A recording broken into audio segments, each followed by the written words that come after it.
बिस्मिल्लाहिर्रहमानिर्रहीम। आज हमारा BS 4 year chemistry second semester lecture number 4 है, तो इसको हम लेक्चर नंबर 3 के साथ जोड़ते हैं। लेक्चर 3 के अंदर सबसे आखिर में हमने क्वेश्चन नंबर 4 के गालबन 1 और 2 पार्ट किए थे, वो इस सिलसिला में आगे बढ़ाते हैं।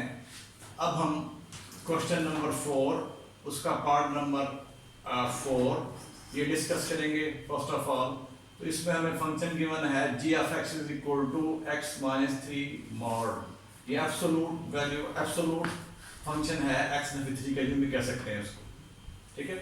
तो अब हमने इस फंक्शन की डोमेन मालूम करनी है और रेंज मालूम करनी है। तो सबसे पहले हम यहाँ पे एब्सोलूट वैल्यू जो है किसी फंक्शन की हम यूं डिफाइन करते हैं, वो रिजल्ट आप ध्यान में रखिएगा। We know that absolute value of x is denoted by x mod and is defined by this। इसको हम x mod से डिनोट करेंगे और डिफाइन करेंगे यूं कि x mod जो है x के बराबर है अगर आपके पास x जो है बड़ा है बराबर है 0 के, और x mod जो है ये बराबर है माइनस x के अगर x जो है वो लेस देन 0 हो, ठीक है। तो इस रिजल्ट को हम इस पे अप्लाई करते हैं। पहले इसको हम ट्रांसलेट कर रहे हैं by using absolute value of x minus 3। अब इस केस में जो g ऑफ x की शेप है दैट विल बिकम दिस, वो ये हो जाएगी g of x is equal to x minus 3। कब? जब आपके पास यहाँ पे x था तो यहाँ पे x की वजह आपके पास x माइनस 3 है, तो x माइनस 3 जो है ये क्या होगा? पॉजिटिव होगा, ठीक है जी, या जो है इक्वल टू 0 होगा। फिर दूसरी ऑप्शन में क्या है? g of x is equal to minus into x minus 3 if x minus 3 is negative then less than 0, ठीक है। अब इसको यूं लिख सकते हैं कि g of x is equal to x minus 3 if x जो है वो बड़ा है बराबर है 3 को, जब 3 को शिफ्ट करेंगे आप तो x जो है बड़ा है बराबर है किसके? 3 के। और g of x is equal to minus into x minus 3 कब? जब आपके पास x जो है वो लेस हो जाए किससे? 3 से। क्लियर हो गया? अब हमने इसकी डोमेन की तरफ आना है, ठीक है। तो जो आपके पास पहला पार्ट है इसमें आपके पास g of x is equal to x minus 3 कब? जब x जो है वो बड़ा है किससे? बड़ा है ये बराबर है 3 के। तो इट मीन आपके पास यहाँ जो आप वैल्यूज दे सकते हैं वो ये सारी वैल्यू आएंगी 3 और 3 से बड़ी कीमतें। अगर इसको आप लाइन पे ऑब्जर्व करें तो यहाँ लेट से आपके पास 1 है, यहाँ 2 है, यहाँ 3 है, तो ये सारी वैल्यूज आपके पास आएंगी इधर वाली, ठीक हो गया। तो इसका आपके पास ये इंटरवल बनेगा पहले पोर्शन के लिए। अब दूसरे पोर्शन में देखें कि g of x is equal to minus into x minus 3 if this is x minus 3 is negative और x जो है वो लेस हो 3 से। जब x 3 से लेस है तो इट मीन x 3 से लेस हमारे पास ये सारी वैल्यूज आएंगी इधर वाली, ठीक हो गया।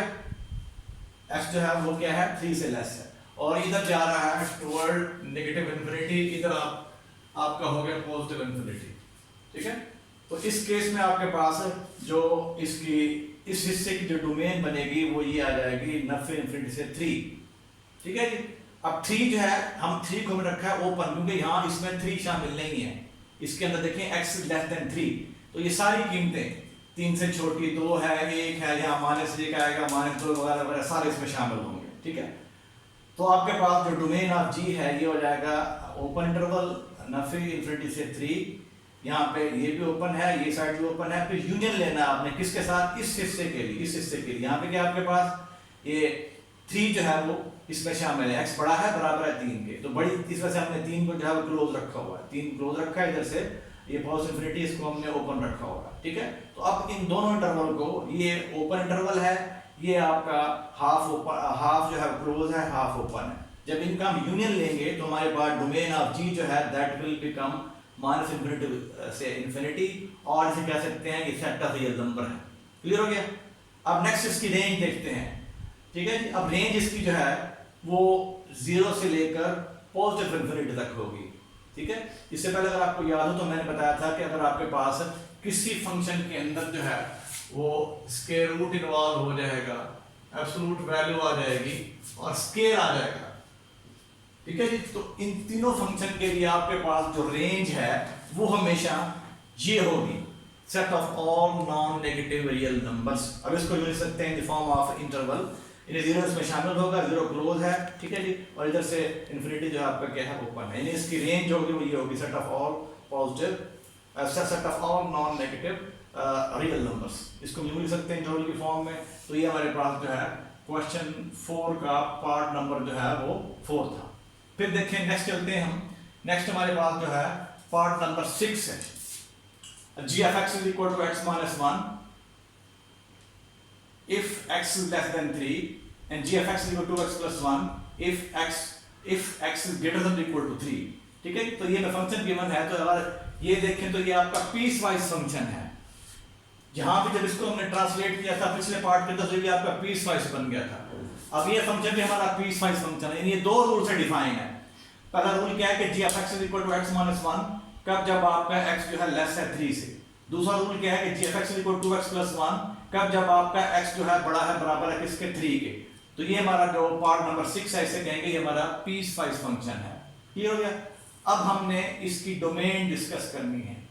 अब देखें डोमेन ऑफ g, अब इसमें जब आप x को कीमत देंगे, आप x को आपने इससे कीमत देनी है 3 से लेस वाली कीमत देंगे, ठीक है जी।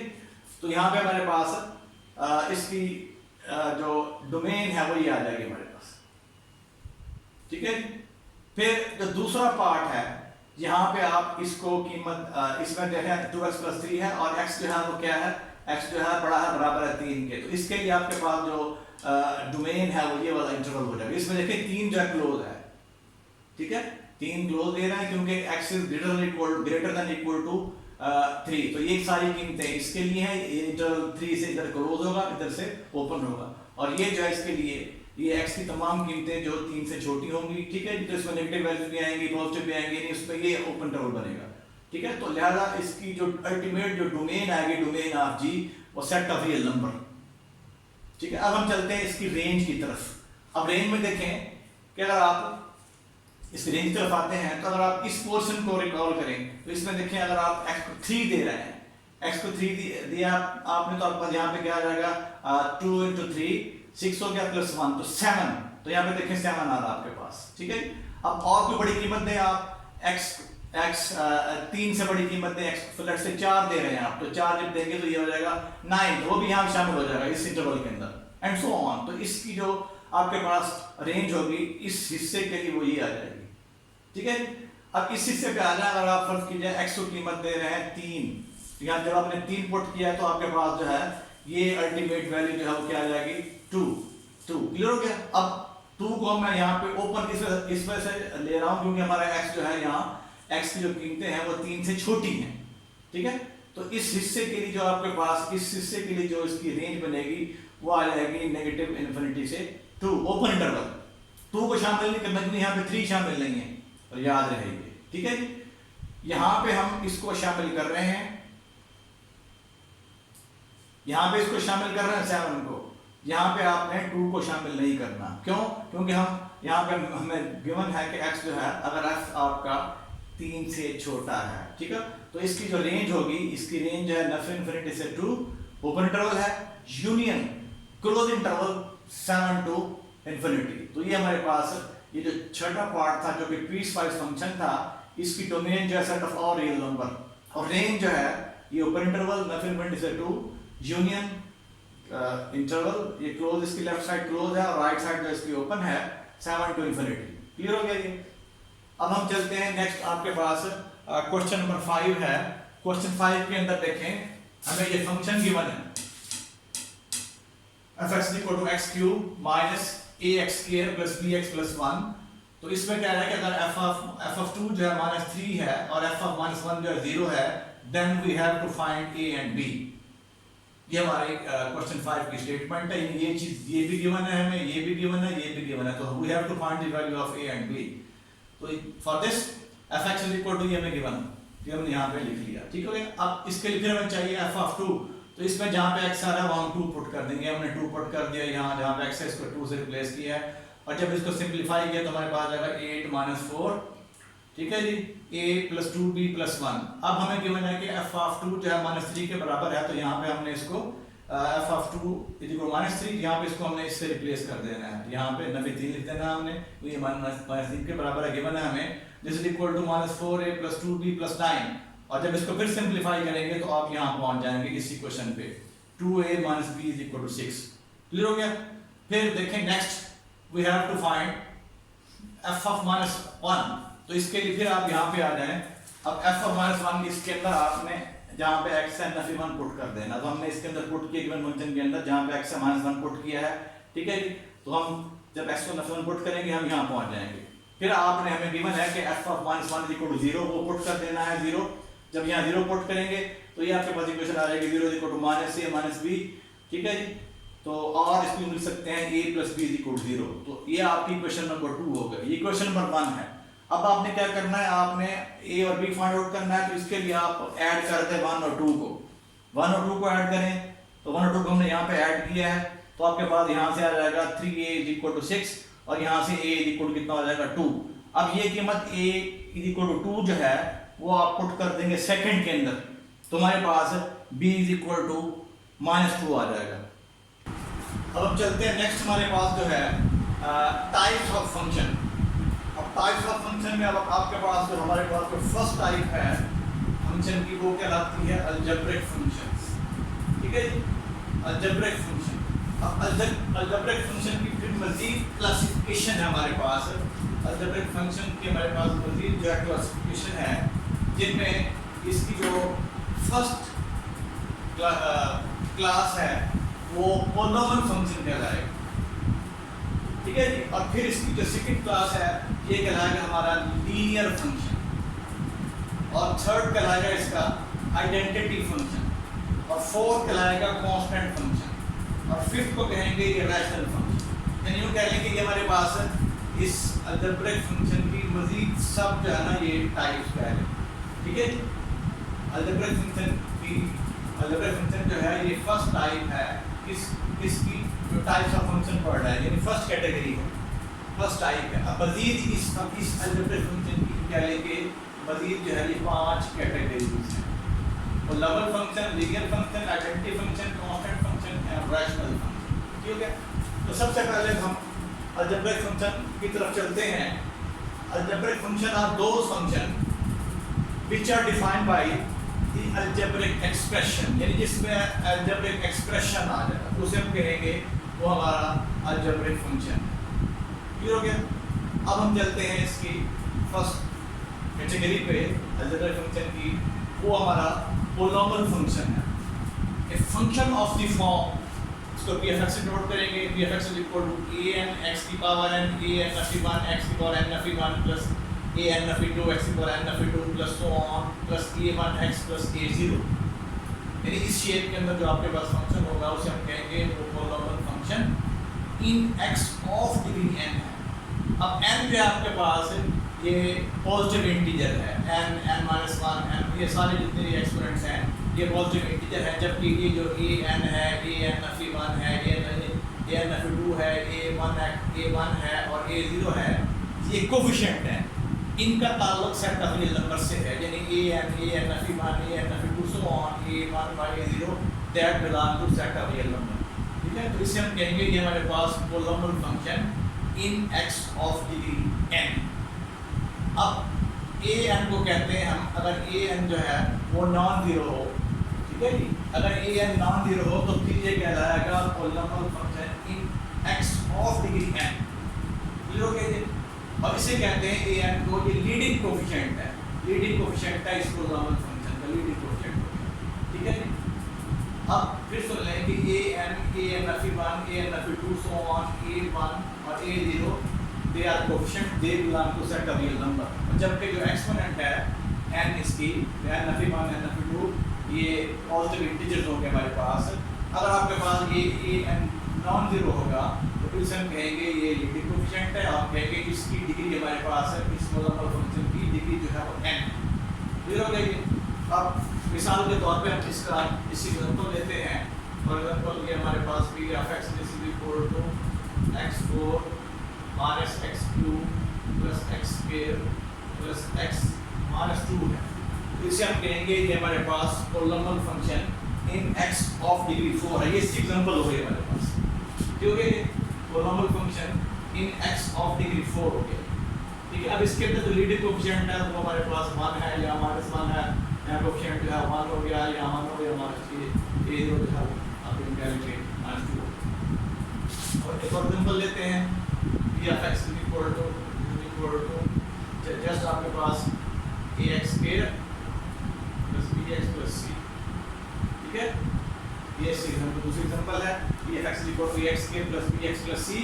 तो ये आपका कहलाएगा polynomial function in x of degree 2, polynomial function in x of degree 2 कहलाएगा हमारे पास, फिर हो गया। फिर हम चलते हैं नेक्स्ट हमारे पास लीनियर फंक्शन है। लीनियर फंक्शन यानी अलजेब्रिक फंक्शन की दूसरी क्लास है अलजेब्रिक फंक्शन की। Function of the form f(x = ax + b), a और b का ताल्लुक सेट का रियल नंबर से है, ठीक है। तो इससे हम कहेंगे ये हमारा लीनियर फंक्शन है। ये यूँ कह सकते हैं अगर आपके पास पोलिनोमियल फंक्शन की डिग्री 1 हो जाए, अगर पोलिनोमियल फंक्शन की डिग्री 1 हो जाए तो ये हमारा कहलाएगा लीनियर फंक्शन, ठीक है।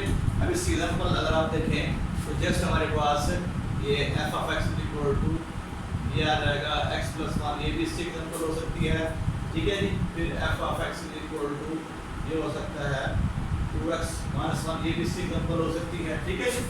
तो ये सी एग्जांपल है, यानी ऐसा पोलिनोमियल फंक्शन जिसकी डिग्री 1 हो उसे हम कहेंगे वो हमारा लीनियर फंक्शन हो, ठीक है। नेक्स्ट आता है थर्ड क्लास के अंदर, थर्ड कैटेगरी जो है identity function. Identity let x be non empty set then function i from x to x, यानी एक सेट x से x में डिफाइन करेंगे फॉर ऑल x, यानी अगर आप x का इमेज ले अंडर i तो आपके पास जवाब फिर आपको x मिले for all x belong to x, यानी इसके अंदर जो भी आप इनपुट देंगे वही चीज़ आपको एज आउटपुट मिलेगी। इसे हम कह रहे हैं ये हमारा जो है आइडेंटिटी फंक्शन, ठीक है। यानी सेट x से सेट x में मैप, यदि इसके अंदर डोमेन और रेंज आपके पास जो है ना सेम सेट होगा, डोमेन और रेंज जो है वो सेम सेट है, क्लियर हो गया ये आइडेंटिटी फंक्शन। फिर नंबर थर्ड पे हमारे पास आता है कांस्टेंट फंक्शन। कांस्टेंट फंक्शन को x और y आपके पास लेट से दो सेट हैं, इसको हम c से नोट करते हैं। ये जो फंक्शन डिफाइन ये c फंक्शन जो है कांस्टेंट फंक्शन है, x से y में डिफाइन है और यूं डिफाइन है image of x under c = a for all x belong to x, और a का ताल्लुक किससे है, कैपिटल Y से है, ठीक है। यानी इसमें यूँ कह लें कि आप इनपुट जो भी दे लें आपको जो रेंज है वो जस्ट सिंगल एलिमेंट मिलेगा। रेंज के अंदर आपके पास सिंगल एलिमेंट आएगा, यानी वो कांस्टेंट नंबर आएगा आपके पास। Just for example c of x = 2 for all x belong to r, तो ये हमारा कहलाएगा कांस्टेंट। यानी x को आप कोई कीमत दे दें रियल नंबर में से आपके पास जवाब क्या मिलेगा, आपको 2 मिलेगा, यानी आपके पास रेंज है वो 2 आएगी, ठीक है। यानी ऐसा यूँ कह सकते हैं कि ऐसा फंक्शन जिसकी रेंज जो है वो सिंगलटन सेट है, यानी ऐसा सेट है जिसके अंदर सिंगल एलिमेंट हो, then that function is set to be constant function, clear हो गया। फिर उसके बाद देखिए हमारे पास इसकी अलजेब्रिक फंक्शन की पांचवी जो कैटेगरी है ये रैशनल फंक्शन। अब रैशनल फंक्शन ये रैशनल नंबर की तरह डिफाइन करेंगे हम, function of the form this, function of the form this, इसको function of the form r of x is equal to p of x over q of x, इस जैसे हम rational number define करते हैं। तो अब इसमें p of x और q of x जो है ना ये दोनों पोलिनोमियल फंक्शन हैं, और इसकी कंडीशन ये है कि जो q of x है ये नॉन जीरो हो, तो इससे हम कहेंगे जो r of x है ये हमारा अलजेब्रिक फंक्शन है। फॉर एग्जांपल अगर इसके एग्जांपल लें आप तो let's say r of x आपके पास is equal to x + 1 over x square plus x + 1, ठीक है। तो ये आपका जो है ये क्या है, ये रैशनल फंक्शन, ठीक है। तो हमने जस्ट जो टाइप्स ऑफ फंक्शन है उसमें जस्ट हमने एक ही टाइप जो है ना आज कर रहे हैं, वो अलजेब्रिक फंक्शन की है, ठीक है। इसकी मजीद जो है ना आगे 5 जो है वो सब कैटेगरीज हैं, जिनमें पहले नंबर पोलिनोमियल फंक्शन है, लीनियर है, आइडेंटिटी है, कांस्टेंट है, ठीक है। और फिर आपके पास जो है वो रैशनल फंक्शन